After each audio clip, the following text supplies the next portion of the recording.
Hello, everyone. This is Teresa Mangum. I am a professor in the departments of Gender, Women, Sexuality Studies at the University of Iowa and English. And I'm also the director of the Obermann Center for Advanced Studies. My very high-tech demonstration here of my center website, which I welcome you to visit. And I'm also the PI on an Andrew W. Mellon funded grant called Humanities for the Public Good. We're developing a new graduate program that will be interdisciplinary and experiential. As part of this pandemic-driven shift to the teaching online, I was very impressed at the wonderful work some of my colleagues in GWIZ, as we call it, are doing in preparation for switching their classes to virtual classes. And part of what struck me so much thinking about Humanities for the Public Good is that while they are rushing like all of us to learn how to use Zoom and other technologies for teaching, they really began with a student-centered approach. And so I've asked them to talk about how they, along with many other colleagues in GWIS and around campus, how they approached through a humanistic lens, really thinking about what our disciplines bring in terms of methods, values, in the humanities, how they have approached planning with and for their students. So I'm going to let my colleagues introduce themselves. We'll just go around quickly, and then we'll plunge in with a few questions. So thank you. Lina, you want to start us off?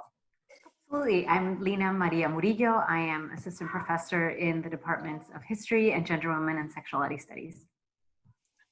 And I am Brady G'Sell, and I am an assistant professor in the departments of Anthropology and Gender, Women, and Sexuality Studies. Yeah.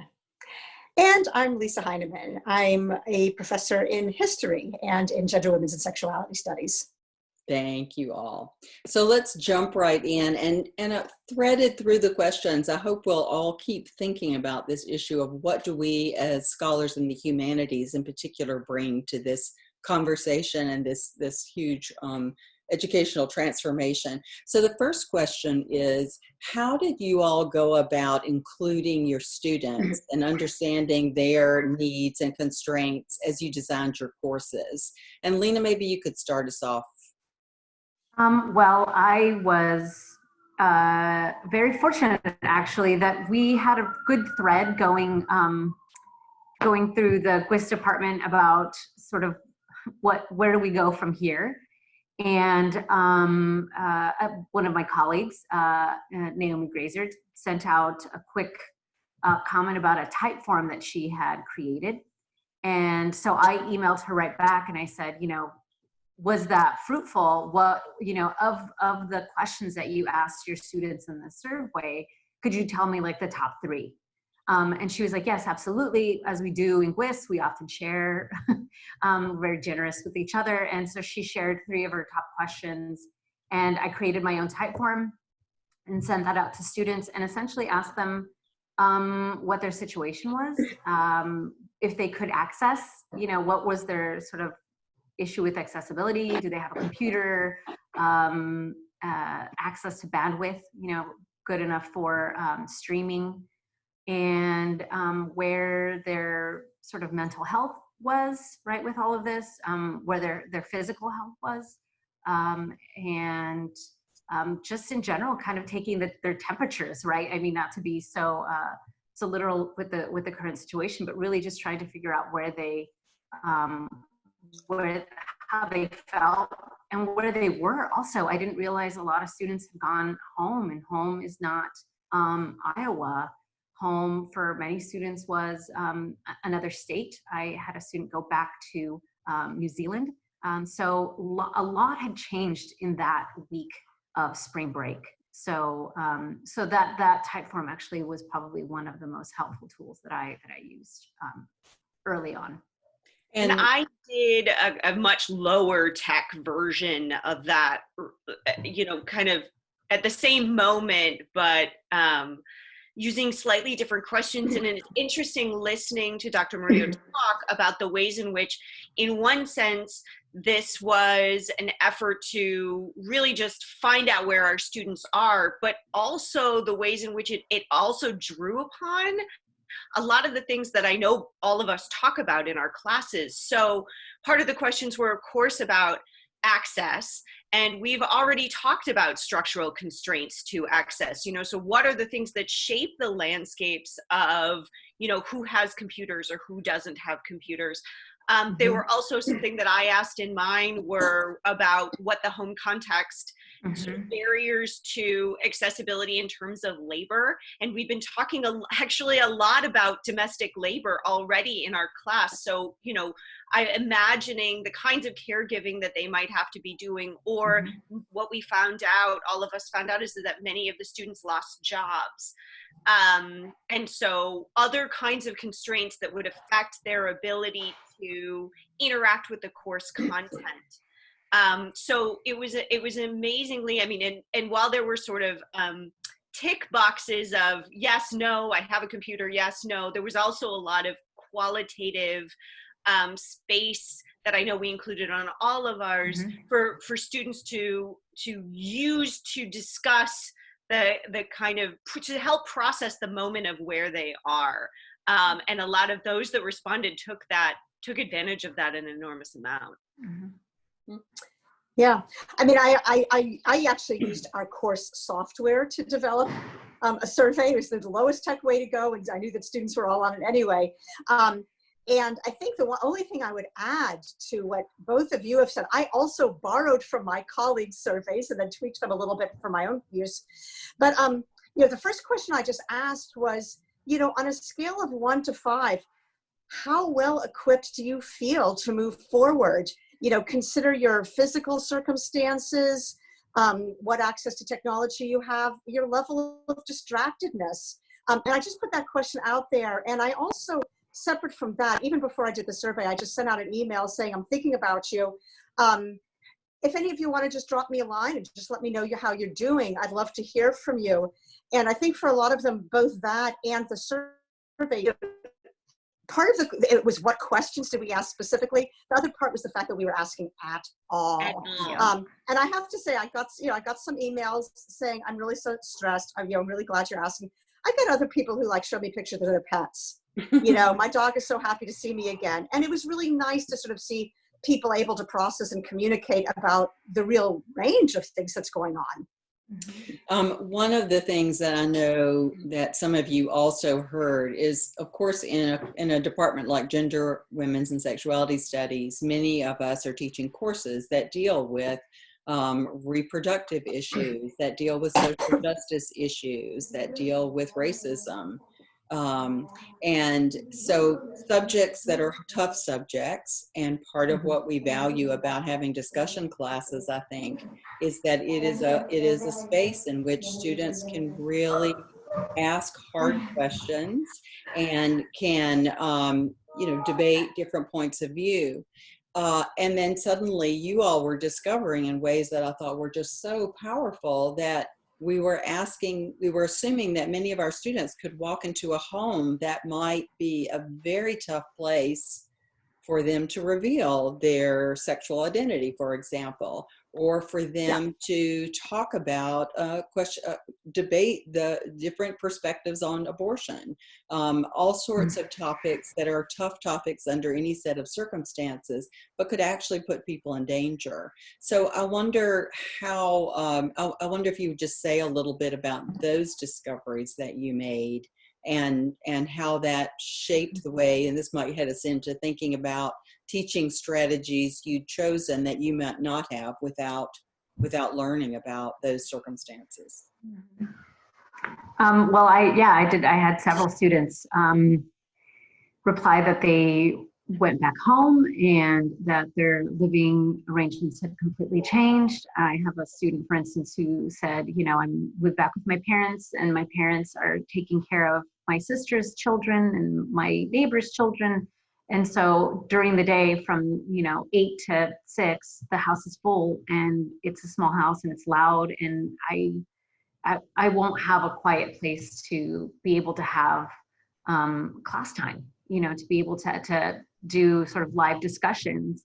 I had other students who said that they definitely did not feel comfortable having the kinds of conversations that we have in class around issues of democracy and citizenship and gender and race and class. And so that made me think about, okay, so what is something that they can do that I know that they do already because I talk about it. And so I thought about a podcast. I worked with a blog. I was part of a blog as a graduate student looking at the history of the US-Mexico border. And for that blog, I did a lot of interviews. And so I was familiar with some of the software that's used to do these podcasts. It's not, it's not difficult stuff. I'm not very techie, but I learned how to use it. And so I just figured, I'm going to do a 30-minute podcast. They can listen to it while they're washing the dishes or while they're, walking outside somewhere. And it doesn't take up a lot of space on their phone or on their computer or something. And I know almost all of them who replied said that they did have access to a smartphone. Not all of them had access to a computer. So I said, well, okay, at least on a smartphone, they can download the podcast or they can stream it, and it doesn't eat up too much sort of memory. And it's 30 minutes and I'm not having them, take notes or, be super involved. It's just like, we're just going to go old school in some ways and just listen and get what you can from it and take this as a moment of, what I said was, I hope that this becomes a moment of respite from all that's going on, that you're just listening to this history that I'm trying to teach you. And I had students reply back because I did like a little intro. And so just sort of telling them what was going to happen and to see if they could access it and if the volume sounded okay. And I got beautiful responses from my students. Some of them are like, I'm actually going to listen with my mom. My mom's really excited to get to listen to this. And it's something that we're going to do together. And so, I mean, that's in some ways, that's what we don't know about what we're doing, right? We don't know where else it's going to live, right? As we're producing some of this stuff, right? It'll live, who knows for where, but it's the way that I found it easiest for me and for my own schedule that has now changed to make my content of the class available to students.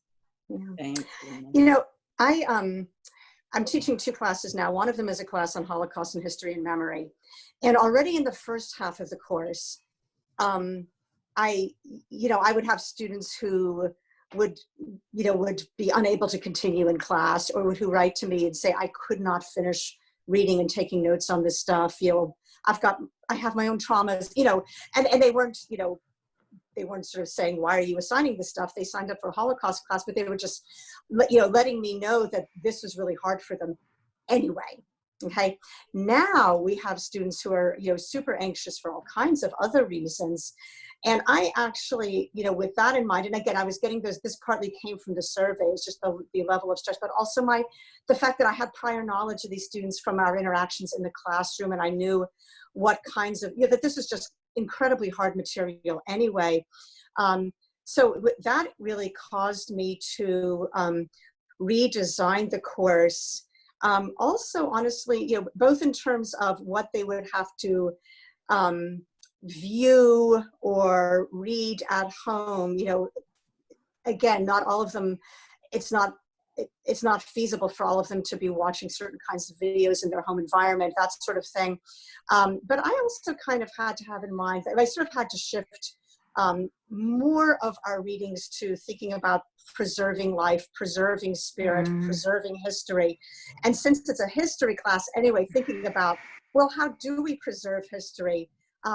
When we look at these, what are primary sources? So I also understood that so many of them, although they want to continue this course, they made that quite clear. They're very committed to it. They're also just have so many other things eating up their emotional energy that we sort of created an assignment to keep a pandemic diary, basically, and create their own primary source and think about, okay, what is it we're looking at oral histories in the context of the Holocaust. What kinds of questions would you ask in oral history today? What should someone ask in 30 years if they were doing an oral history? How about the genre of a letter? If you were going to write a letter, just thinking about and allowing them to kind of process some of those methodological issues in the space where their head really is right now, without, however, losing sight of the course material. Because again, they signed up for the course, and a lot of them don't want that education to be cut off halfway through the semester.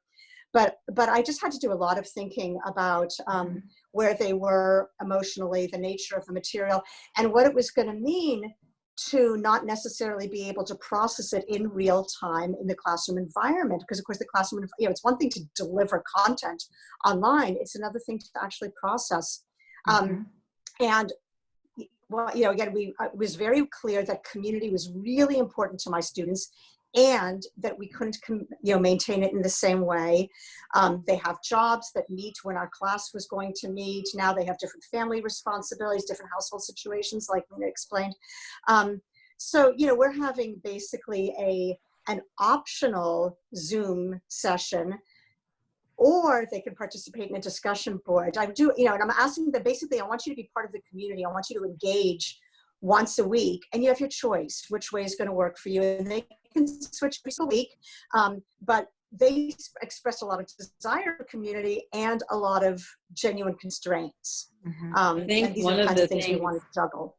I think one of the things we've all found really reinforcing and encouraging, again, those of us in the humanities are fortunate that we often teach discussion classes.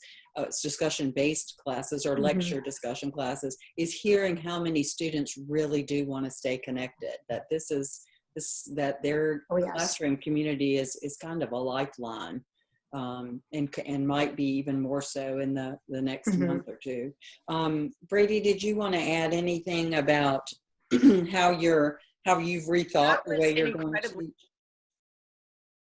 Oh yeah, I mean and in part inspired by Dr. Heineman, that was an incredibly important part about what I did, was the ways in which, that how our courses are both about content and also about community, right? And how both of those don't get reproduced online in the same way. And how to maintain the kind of community, and that the students themselves articulated that the value of the classroom community as not necessarily their friend group was really important to them.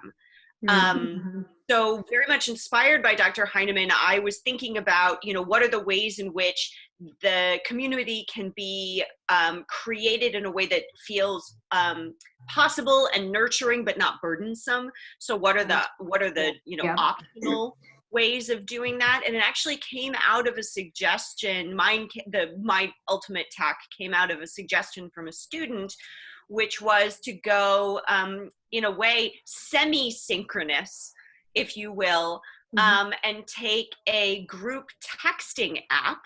Again, because many of my students said they didn't necessarily, or if they didn't necessarily have computers, or if they had computers, that wasn't going to be their primary mode of interacting with the class. What they really had was their cell phone. And so to create a group course that collected all of them together into one place, and then breakout groups where they could discuss via text, which felt a lot more organic to them because they're quite used to texting, but also managed some of that, both the timeline of, they could put their phone down if they were in the middle of something else, as well as the public nature of discussion. So they could have, I'm teaching the one I'm using this for is a course on global migration, right? And so we're talking about border seizures, we're talking about detention, we're talking about very sensitive material, in addition to racism and sexism and classism, so that they could do it in a semi-private way in the context of their phone. That was something that was a really valuable way of maintaining a sense of community that didn't feel like an intense burden on their time, on their psyche, on their technology. And I think the question of community, I'm sorry, I just wanted to add one thing. I think the question of community is going to be hard. I haven't had every single student respond Right. I've only had, not only, I mean, it's still a good number, but probably about 60% of students from both of my classes have responded. So I don't know what's going on with the other 40%. I haven't heard from them. I don't know if they've gotten emails about anything, even not just related to this class, to the university. So that is what I know. I mean, I think that we're all doing what we can to think about this from as many different perspectives as we can. And so I do think a lot about that 40% that haven't replied. And so of course the best I could, but I kept thinking about what are the people who are not reaching out to me that are still, for whatever reason, but they're still trying to hang on. Like, how do I connect with them, even if I don't know that I'm connecting with them at all? I don't know if that makes any sense, but I am very, I am very concerned about those who haven't gotten in touch with me. And that leads into the last question I will ask y'all, which is, what are the issues that you're still wrestling with going forward as you plan your classes? Well, I'll just say mine. That's my biggest concern, is what's going on with all of the students in my class, because up to the last week of classes, my classes were, I mean, everyone that had signed up, with the maybe exception of 2 or 3 students, had dropped. And I have classes that are, one is 34 students and the other one's 36. So really, full classes, and I haven't heard from, a good chunk of them. So I'm worried. I think for, go ahead.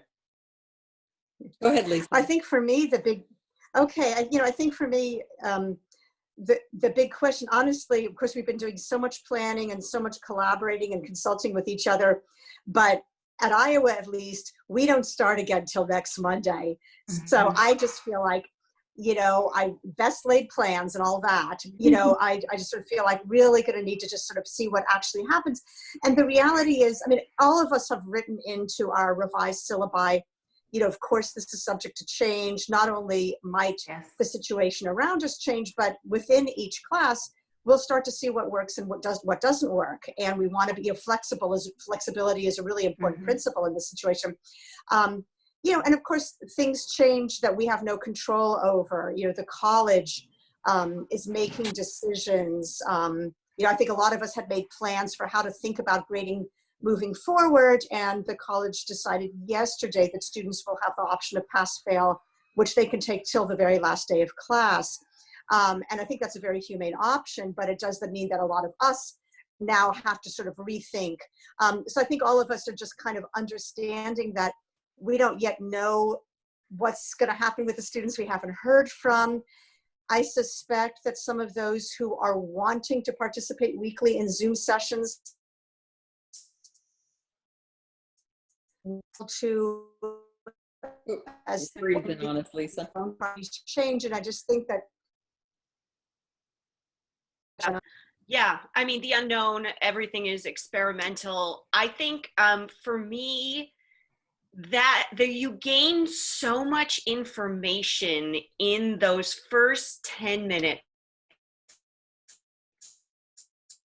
when you walk through. I've been finding, whether it's 75 students or 25 students, the level of the chatter, what their faces look like, how they're sitting in their chairs, know so much about where they are in those moments that you can adjust how you're going to respond to it and how you're going to shape the day based on that. Or sometimes, we'll react to, I'll put up a news posting or a piece of poetry. I mean, Mary Oliver is my savior right now in terms of the importance of humanistic tools for helping us process all of these things going on.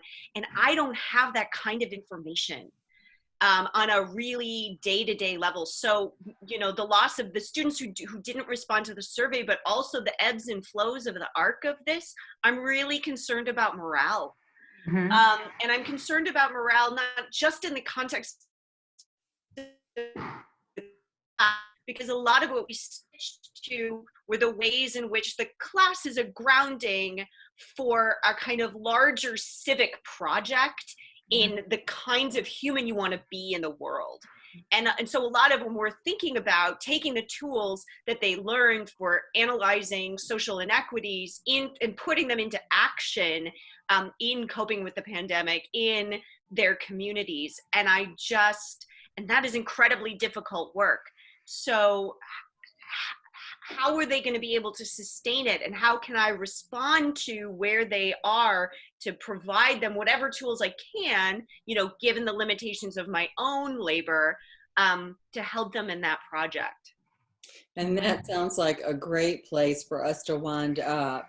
And I want to say a special thank you to all of you, because I know that in addition to all the work you're doing for your students and for the University of Iowa, that you are all three folks with small kids at home, and you are suddenly finding yourself being homeschoolers and having to basically work several jobs at once. And I marvel every day, even under the worst of circumstances, at what wonderful faculty members, colleagues, and friends you all three are. So thank you for taking time to do this, from me personally and from the Obermann Center for Advanced Studies at the University of Iowa and the Andrew Mellon funded Humanities for the Public Good project. Thank y'all. Good luck. And we'll check back in a week or two to see how it's going. All right. Bye. Thank you. Bye. Absolutely. Bye.